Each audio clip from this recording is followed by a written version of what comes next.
I remember attending school, and I came across a little book, and it said, I dare you to dream. And I read this little book, and it was only a few pages, and I started dreaming.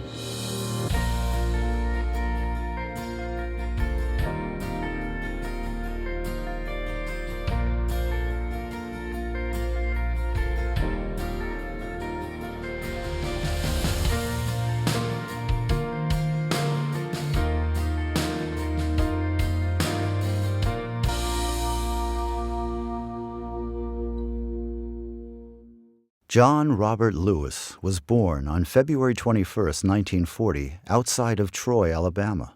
John and his 6 brothers and 3 sisters grew up working in the fields of their father's farm. But at an early age, he began questioning the inequities he saw all around him. When we would visit Troy or visit Montgomery, I saw the signs that said white and colored. And I would ask my mother, my father, my grandparents why. And they would say, that's the way it is. Don't get in the way. Don't get in trouble.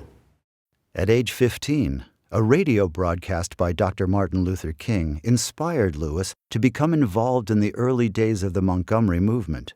2 years later, he boldly sent a letter to his mentor. Dr. King wrote me back and sent me a round-trip Greyhound bus ticket and invited me to come to Montgomery to meet with him. In the meantime, I've been accepted at a little college in Nashville, Tennessee, American Baptist College. Then it was called American Baptist Theological Seminary.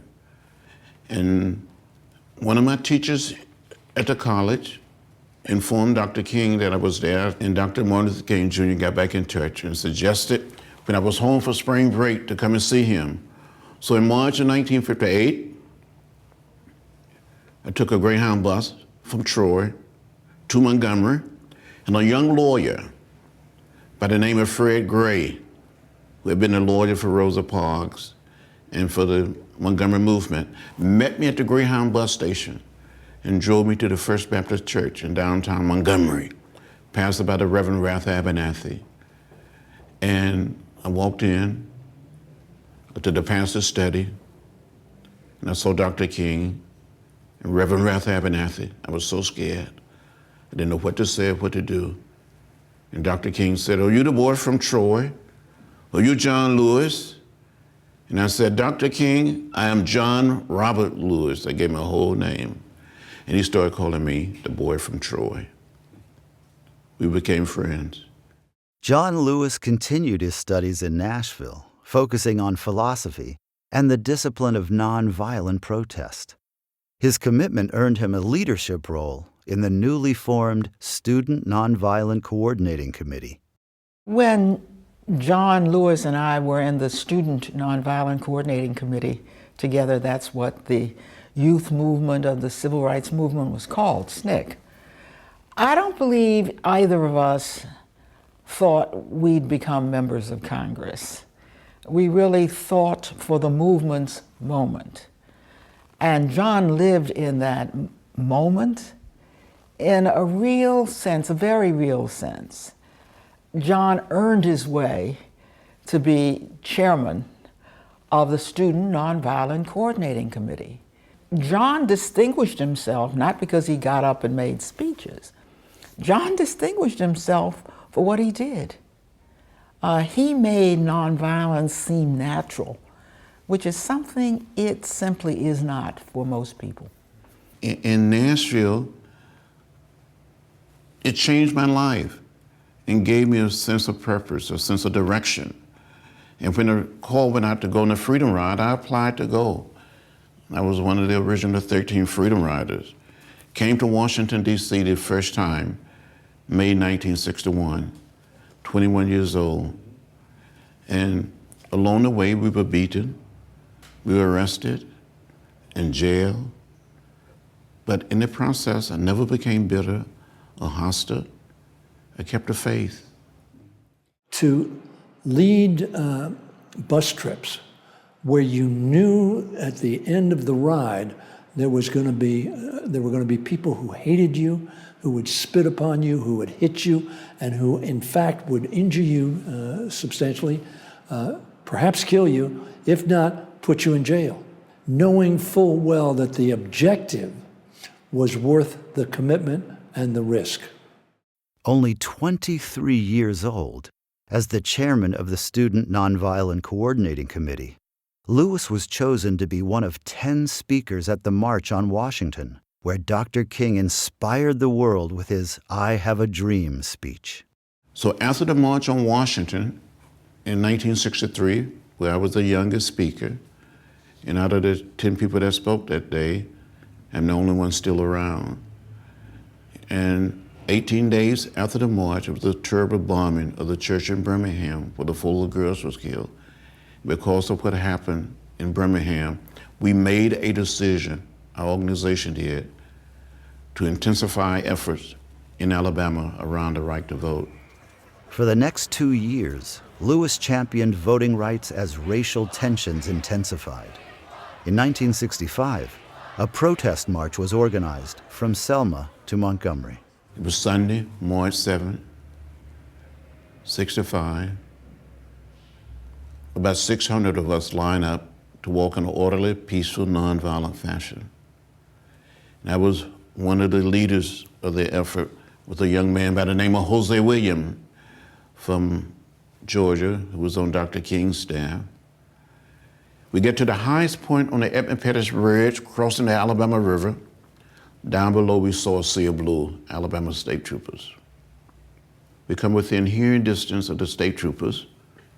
A man identified himself and said, I'm Major John Cloud of the Alabama State Troopers. This is an unlawful march, will not be allowed to continue. I give you 3 minutes to disperse and return to your homes or to your church. And Jose William, walking beside me, said, Major, give us a moment to kneel and pray. And the major said, troopers, advance. And I said, Major, may I have a word? He said, there will be no word. You saw these men putting on their gas masks, and they came toward us, beating us with nightsticks, trampling us with horses, and releasing their tear gas. John Lewis's image and his picture and his personage on the Edmund Pettus Bridge, braving the dogs, braving the state troopers, going against all of that, knocking him down with the billy clubs, and him getting back up and walking and marching. That is the kind of spirit of the Lord and courage and fearlessness that John Lewis brought to the entire civil rights movement, and therefore to America, our great nation itself. On that bloody Sunday, Lewis was beaten and suffered a concussion. The discrimination Lewis questioned for so long could no longer be ignored. Just months later, Lewis was present when the Voting Rights Act was signed into law. President Lyndon Johnson signing the Voting Rights Act, and then giving me one of the pens that he used to sign the act. It says something about where we are as a nation and as a people. The fact that he has embraced so many different movements. Yes, he led the voting rights and civil rights movement, but he's embraced the labor movement. He's now embraced the LGBT movement. He is living and breathing embodiment and making this nation great and live up to its ideals of equality and justice for all. And he does that with such grace. Not just the civil rights, not just voting rights, but in politics, in the Atlanta City Council, in the Congress of the United States, aptly being referred to as the conscience of the Congress. There is nobody in the Congress of the United States, not the 100 senators, not the 434 of his colleagues in the House of Representatives, who have made a greater contribution to America, to the American people, and to our values than John Lewis. He's an extraordinary historical figure. To meet President Kennedy for the first time in a room with 9 other people, or to meet Bobby Kennedy, to get to know these 2 young elected officials and to get to know white and African-American leaders in the civil rights movement. It all helped change and mold my life. I was someone 23 years old, growing up on a farm outside of Troy. And these guys helped shape me, helped make me the person that I am. I've seen what I call a nonviolent revolution in America. A revolution of values, a revolution of ideas. Our country is a much better country. And as a people, we are a much better people.